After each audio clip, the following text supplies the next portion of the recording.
What's up YouTube? In this tutorial I'm gonna show you all how I made this stair-to-signage concept.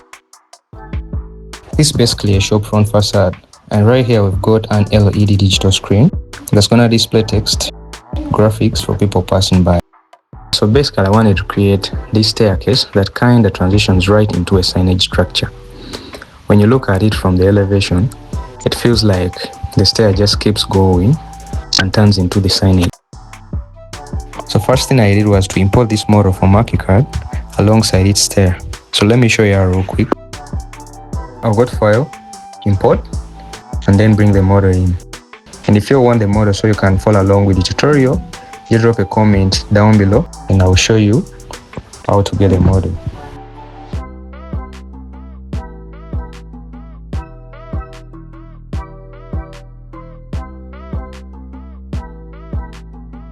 Now as you see, this stair is basically arced and it rises by 4 meters from the ground. It has 300mm treads and 200mm rises. So first let me position it correctly. You can also follow the same positioning I'm using here because we're gonna be working with the same exact model throughout the tutorial. Now before we jump into geometry node, I wanna clean up this slab real quick. I'm gonna select the slab and the staircase, then press the / button on the keyboard to isolate these ones. Then go to edit mode. We'll turn on the X-ray using Alt-Z as a shortcut. I'm gonna grab the knife tool and cut out this section of the slab so that we can have our landing to the stair.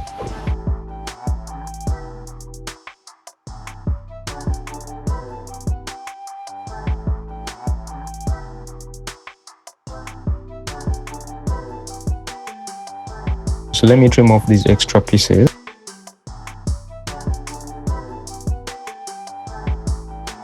So now let's go to the fun part of the geometry nodes.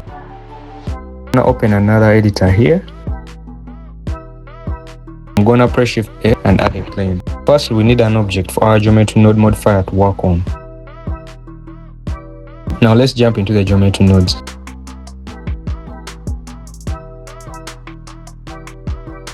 I'm gonna rename this object signage. I'm gonna pin the node tree so we can keep working with the setup even if we select any other object in the 3D port. Press Shift A, go to curve and select this Bezier segment. Now a Bezier segment is a simple curve that we can manipulate to achieve any freestyle of a curve. As you can see, this Bezier curve has 4 main control points: the start point, the start handle, the end handle, and the end point. So these handles are what gives us control over the direction and curvature of this curve. So each and every point has its own X, Y, and Z coordinates. So we can move the points in each and every direction that we would want to attain the curvature for the curve to take. For example, if I increase the Z value on this start point, you can see that the point moves straight up.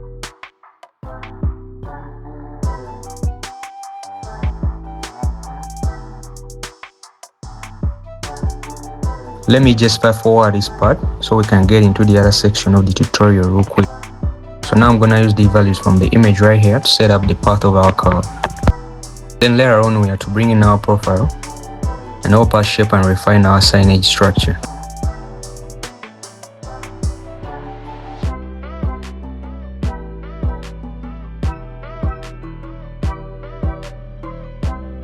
Alright. Now that we got our curve path locked in, and you can see it right here, we're gonna throw a few simple nodes in this node tree and start turning this path into our actual signage. Press Shift A and add a resample curve node. Now this node right here is gonna add more vertices along this curve, giving us better control to the geometry we are building. Now let me set the count to around 143 points, and these ones will be 143 vertices along this curve. Add a set position node. If you remember from the first tutorial, this node lets us control the position of individual points on our geometry. Hit Shift A and add a set curve tilt. Now this one is the most important node in this whole setup because it lets us control the rotation of the curve points. We can use this tilt to rotate the geometry and get the orientation we want. Now we need to give this curve some actual shape and thickness. We're gonna add a curve to mesh node Hit Shift A and search for curve to mesh. Now this node helps us to turn this curve into actual mesh by giving it a profile, as you're gonna see. Now we need a profile so that our curve comes to life. Hit Shift A and search for quadrilateral. Drop that in. Then we're gonna connect the quadrilateral output into the curve profile input so that we can turn our curve into a mesh. You can see our signage is starting to take shape in the viewport. Right now though, it looks way too thick. So we're gonna fix that by changing the dimensions of our profile.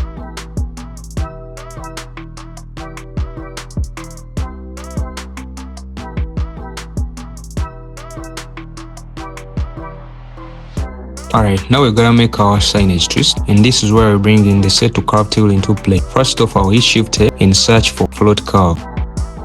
I will drop it in there.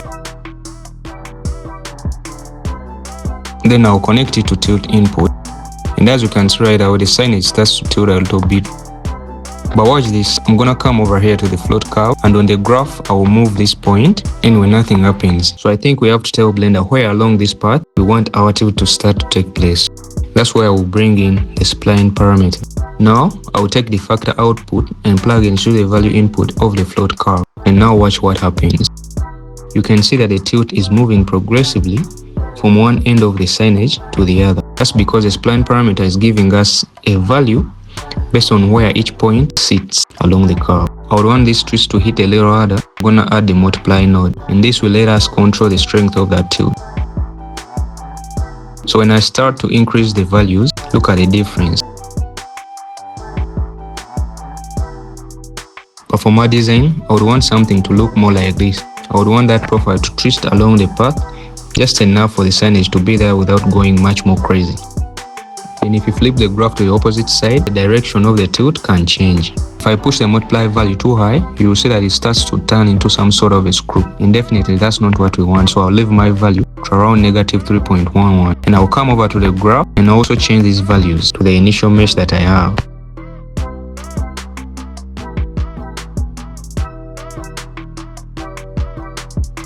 Now I think we're ready for the next part. We need to get our image and text onto this inner curve surface. And to do that, we need to convert this geometry node result into actual mesh. So I'm gonna right click and select convert to mesh. The whole point here is to get this inner surface and turn it into our digital screen.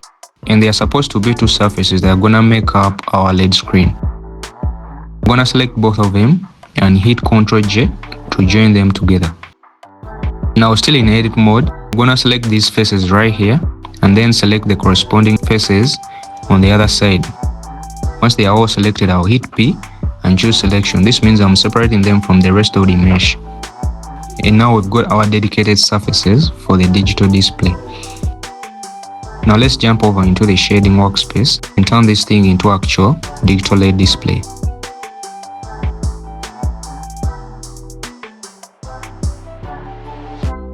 Select all the surfaces, go into edit mode and press U and select project from view. Now let's bring our image in. I'm gonna open up the image I created for this billboard.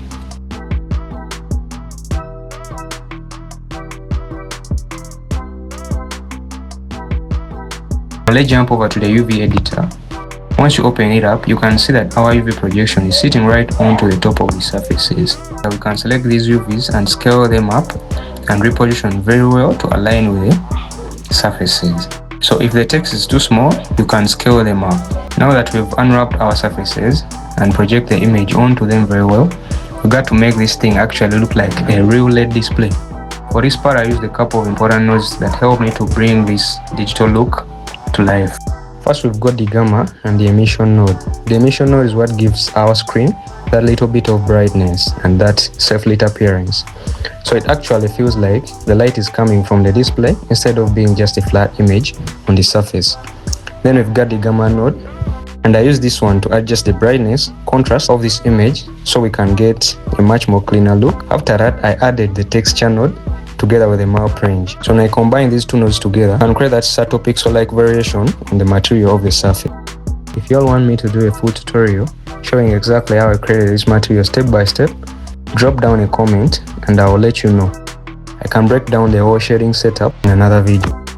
But for now, that's it. If you enjoyed the tutorial, hit the subscribe button, drop a like, and I'll catch you in the next video.